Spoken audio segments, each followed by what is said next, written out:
Assalamualaikum warahmatullahi wabarakatuh. Perkenalkan, nama saya Rian Nur Ramadan. Di channel saya ini, saya akan menjelaskan tentang basis data. Bagi kalian yang belum paham atau belum tahu apa itu basis data adalah terdiri dari dua kata, yaitu kata basis dan data. Basis bisa diartikan sebagai markas ataupun gudang tempat berkumpul, sedangkan data yaitu kumpulan fakta dunia nyata yang mewakili suatu objek, seperti manusia, barang, dan lain-lain yang direkam ke dalam bentuk angka, bentuk huruf, simbol, teks, bunyi, gambar, atau juga kombinasinya. Jadi, arti dari basis data adalah kumpulan terorganisasi dari data-data yang saling berhubungan sedemikian rupa sehingga dapat mudah disimpan, dimanipulasi, serta dipanggil oleh penggunanya. Definisi basis data juga dapat diartikan sebagai kumpulan data yang terdiri dari satu atau lebih tabel yang terintegrasi satu sama lain, di mana setiap user diberi wewenang untuk dapat mengakses seperti mengubah, menghapus, dan lain-lain data dalam tabel-tabel tersebut. Dan di sini saya akan menjelaskan DDL ataupun Data Definition Language. DDL merupakan perintah-perintah yang biasa digunakan administrator database untuk mendefinisikan skema dan subskema database. Data Definition Language ataupun disebut DDL mempunyai fungsi utama untuk mendefinisikan data dalam database secara logika. Di antaranya yaitu digunakan untuk mendefinisikan karakteristik dari record meliputi nama, tipe, dan lebar. Untuk menentukan kunci file, menyediakan cara untuk menentukan hubungan dengan data di file. DDL digunakan untuk mendefinisikan, mengubah, serta menghapus basis data. Dan objek-objek yang diperlukan dalam basis data, misalnya tabel, perintah yang termasuk DDL. Adapun dan objek-objek yang diperlukan dalam basis data adalah create untuk membuat, termasuk diantaranya membuat database dan tabel baru. Adapun alter untuk mengubah struktur tabel yang telah dibuat. Ada drop untuk menghapus database dan tabel. Dan untuk pengerjaannya langsung saja kita buat database-nya. Langkah awalnya kita buka dulu SAM-nya, lalu kita jalankan dulu MySQL-nya dan kita buka CMD-nya. Kita buka aplikasinya, kita ketikkan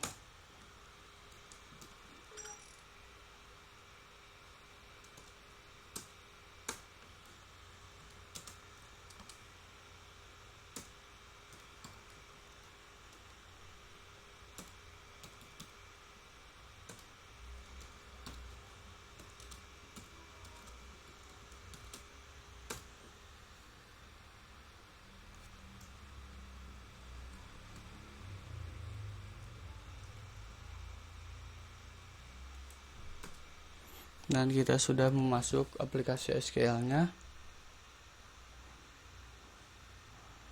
Dan lalu kita implementasikan perintah DDL tersebut. Yang pertama adalah membuat database.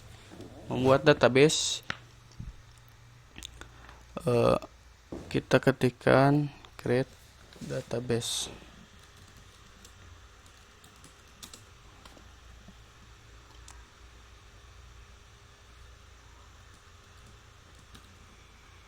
Kita ketikkan create database pegawai misalnya.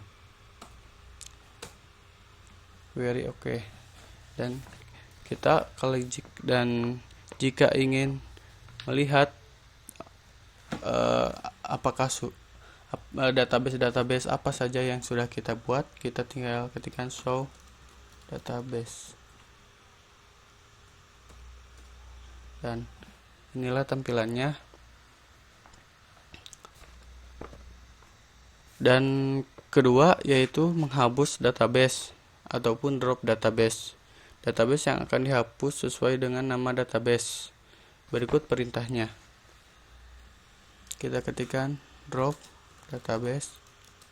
Misal kita akan menghapus database MySQL. Kita ketikkan MySQL.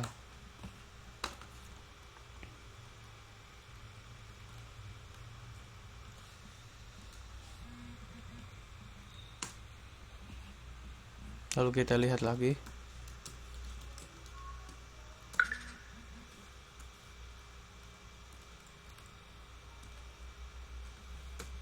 dan database MySQL telah dihapus.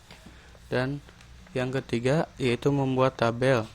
Sebelum membuat satu tabel, terlebih dahulu harus memilih salah satu database. Jadi jika ingin membuat sebuah tabel, kita pilih dulu databasenya. Misalnya kita akan membuat tabel tentang kepegawaian. Kita use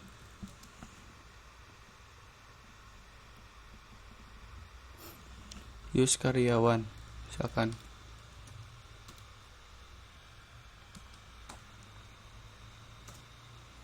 Lalu kita buat tabelnya dengan cara mengetikkan create tabel. Misalkan kita ingin membuat tabel apa? Kita ingin membuat tabel pegawai.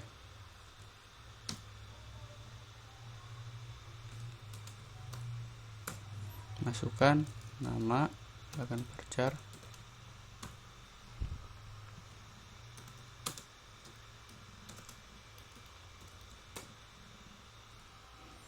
terus alamat,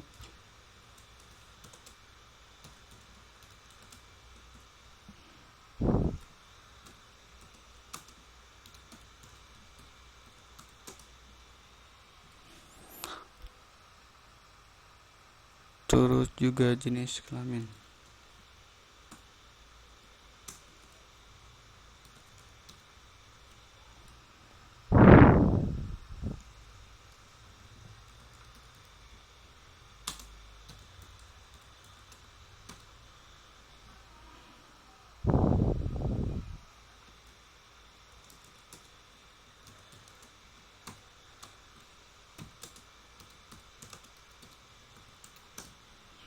Terus kita masukkan golongan darah.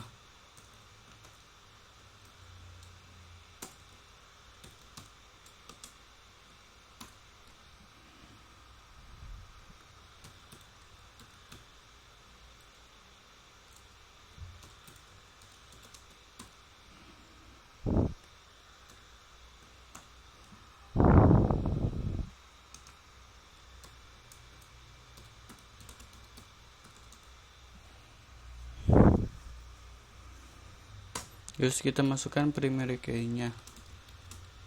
Primary key, kita masukkan nama.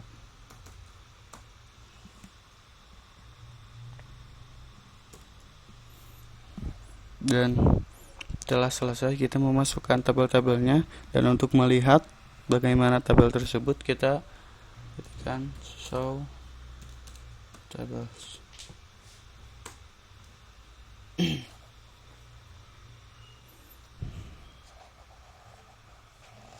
Dan untuk menampilkan deskripsi tabel, dalam hal ini perintahnya adalah deskripsi, ataupun bisa disingkat dengan des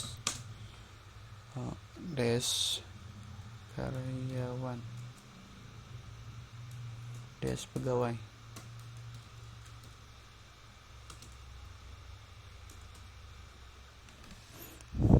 Terus jika kita ingin menghapus, kita masukkan drop tabel,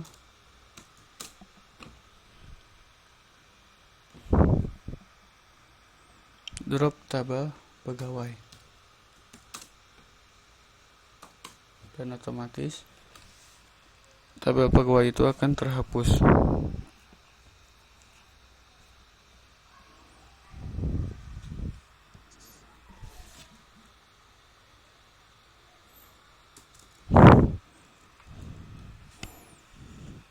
Lalu kita lihat tabel yang lain, misalkan ada tabel karyawan, kita deskripsi.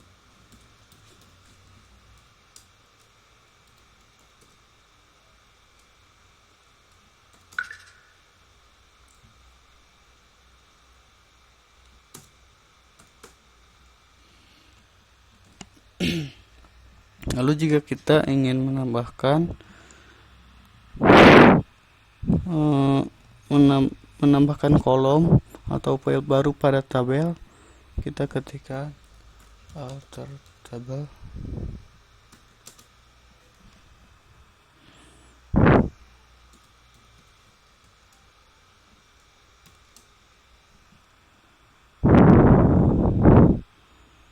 Add tanggal.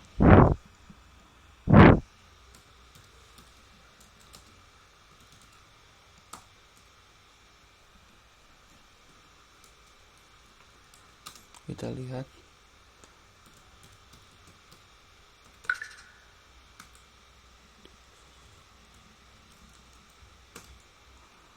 dan telah tertambahkan ini tanggal lahir.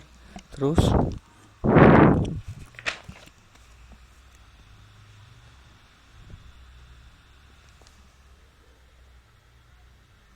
jika kita ingin mengubah tipe data atau lebar kolom pada tabel, kita masukkan alter tabel.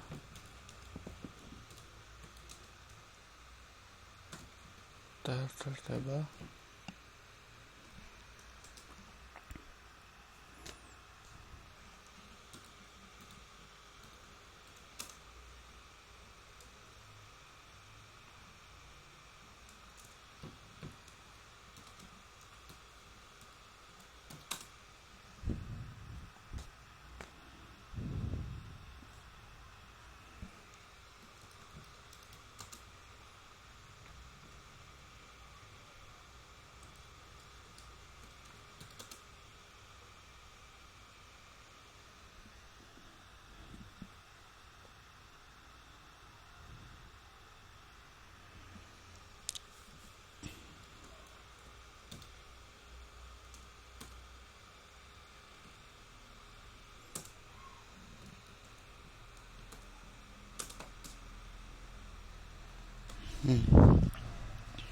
Dan kita lihat lagi.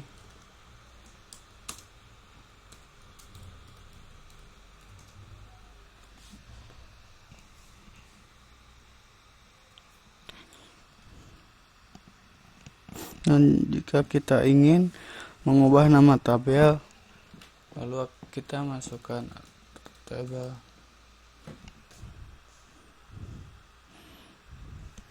Masukkan nama tabel yang akan diganti. Misalkan kita akan mengganti nama, rename,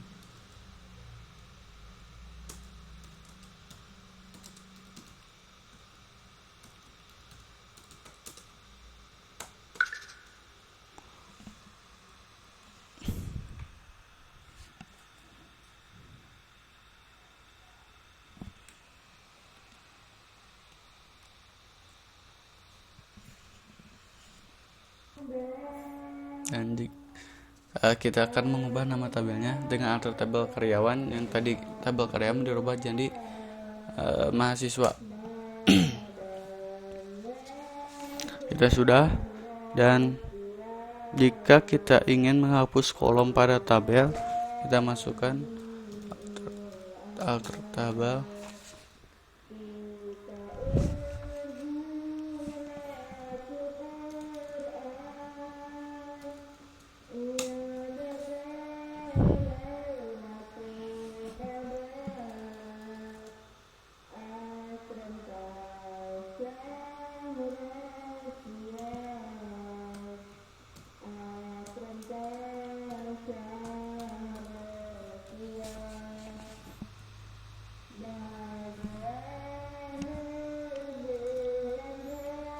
Kita lihat show.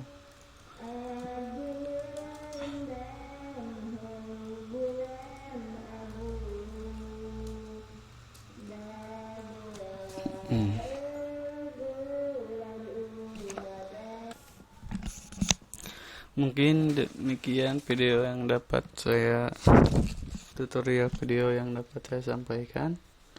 Mohon maaf bila ada kesalahan. Assalamualaikum warahmatullahi wabarakatuh.